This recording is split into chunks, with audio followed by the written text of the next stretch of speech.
Bismillahirrahmanirrahim. Assalamualaikum warahmatullahi wabarakatuh. Allahumma salli wa sallim wa barik ala Sayyidina Muhammad wa ala ali Sayyidina Muhammad.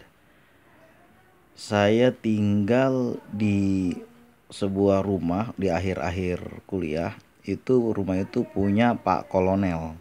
Jadi beliau ini veteran. Suatu pagi saya lagi lewat di depan itu, beliau bilang, "Saleh, sini dulu sebentar. Coba baca ini apa?" Karena beliau itu tim jeda kemanusiaan juga waktu itu. Waktu konflik di sini, beliau tim jeda kemanusiaan. Dari tim tengah jeda kemanusiaan. Bukan dari pihak mana-mana tapi di tengah. Nah, namanya juga jeda kemanusiaan. Itu berapa tahun waktu itu. Waktu itu beliau meminta saya untuk menerjemahkan satu macam kertas, berkas itu bahasa Inggris. Ketika itu sampai akhir itulah orang zaman dulu disiplin, dia dengerin dulu sampai akhir. Saya baca, beliau berkomentar gini, "Saleh, bahasa Inggrisnya bagus ya."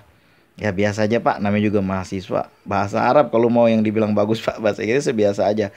Tapi bagus ini Saleh. Kalau dulu Bapak teringat tahun 55 untuk konferensi Asia Afrika di Bandung, itu orang menerjemahkan bahasa Inggris itu langsung itu. Nggak ada seperti sekarang, itu dicatat bilangnya. Lalu dibagi-bagikan begitu kan. Tapi saya tengok ada tuh semacam earphone gitu kan yang dipakai di kuping. Tapi beliau mengatakan ditulis, dicatat dan dibagi-bagi, dan pada saat itu beliau ada di sana. Waktu itu karena konferensi Asia Afrika, Bung Karno jadi terkenal gitu. Nama Bung Karno itu memang udah masyhur, semakin masyhur gitu. Suatu hari Bung Karno setelah konferensi Asia Afrika, beliau pergi haji ke Mekah. Tahun berapa ya? Saya lupa itu. Jadi ketika sampai pergi haji, menurut polisi pengawal Bung Karno, Mangil namanya. Jadi beliau mengatakan, bercerita, atau Dokter Mawardi juga bercerita waktu itu.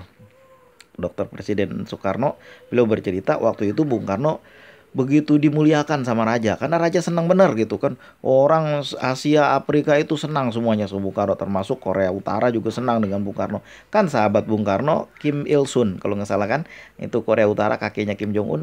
Itu ada bunga namanya Il Sun apa ya, saya lupa. Kim Il Sun apa namanya itu, Vegeta apa namanya itu, pokoknya itulah yang bukan itu yang mau kita omongin. Jadi Bung Karno itu terkenal, masyhur di mana-mana, di Kolombia, di apa itu negara Che Guevara, negaranya Fidel Castro, Kuba, itu terkenal juga Bung Karno di situ. Nah, satu hari beliau pergi ke Mekah untuk melaksanakan haji.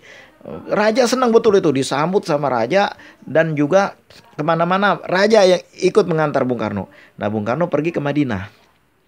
Ketika beliau pergi ke Madinah, mau berziarah ke makam Rasulullah, Bung Karno bertanya sama raja, "Makam Rasulullah masih jauh?" Nah, Bung Karno bertanya, raja bilang, "Udah deket, itu udah kelihatan." Dia bilang, ketika semakin dekat, Bung Karno melepaskan pangkat-pangkatnya, tanda-tanda pangkat Bung Karno itu dilepas sama beliau, dan beliau berjalan dengan lututnya. Lalu raja bertanya, "Apa yang Anda lakukan?"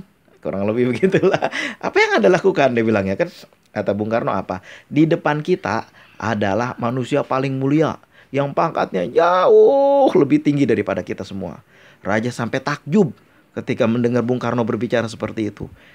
Lalu raja semakin hormat kepada Bung Karno. Karena apa? Bung Karno memuliakan Rasulullah. Nah, kita juga nih, apa namanya, boleh dibilang kalau zaman dulu kan anak-anak bapak, anak-anak Bung Karno, kita semua nih biasanya kan orang begitu kalau menggambar kedekatan dibilang anak-anak bapak, anak-anak Bung Karno, penerus-penerus Bung Karno. Marilah kita selalu memuliakan Rasulullah, karena bapak kita juga begitu tahu memuliakan Rasulullah. Bahkan ada orang yang mengatakan Bung Karno itu setara wali, dia bilangnya setingkat wali. Ya bisa jadi, setiap orang punya kesalahan, setiap orang punya kebenaran, dan apa namanya, kalau dibilang Bung Karno setingkat wali, saya pun juga setuju juga. Banyak juga ucapan-ucapan Bung Karno yang akhirnya jadi kenyataan begitu. Karena yang paling jelas adalah beliau begitu mencintai Rasulullah, dan api Islamnya itu, dulu kan ada buku Bung Karno itu, Api Islam. Nah, itu tidak pernah diragukan lagi kecintaan Bung Karno terhadap Islam. Kemudian ada buku Bung Karno judulnya Bendera Revolusi kan gitu. Jadi yang mau saya cerita di sini adalah yang ditekankan bahwa Bung Karno begitu memuliakan Rasulullah. Maka kita ini kan putra-putra bangsa ini, seumat Islam khususnya, wabil khususan nih, kita mengikuti langkah bapak kita, proklamator kita, juga kita ikut membaca sholawat kepada Rasulullah, memuliakan Rasulullah. Selain itu juga kita menjalankan sunnah-sunnah Rasulullah, mengikuti akhlak-akhlak Rasulullah. Innama bu'istu liutamima makarimal akhlak. Sungguhnya saya diutus untuk menyempurnakan akhlak manusia. Begitulah kah?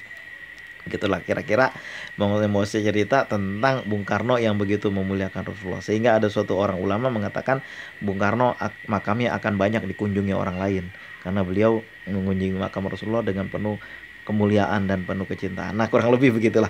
Mudah-mudahan di hari kemerdekaan Republik Indonesia yang ke-78 ini kita bisa meniru Bapak proklamator kita, Bung Karno, Presiden Soekarno, untuk memuliakan Rasulullah juga. Kita ini membaca salawat kepada Rasulullah, mengikuti adab dan akhlak Rasulullah. Itu Rasulullah begitu.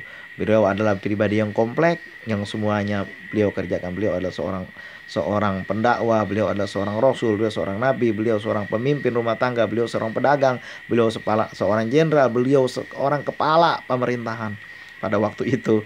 Mudah-mudahan kita bisa mengikuti jejak Bung Karno untuk selalu memuliakan Rasulullah dengan cara mengikuti sunnah-sunnahnya, mengikuti adab dan ajarannya, berpegang teguh pada peninggalannya, yaitu Al-Quran dan hadis. Barakallahu fikum. Mudah-mudahan di hari kemerdekaan Indonesia yang ke-78 kita bisa mengingat pejuang-pejuang kita.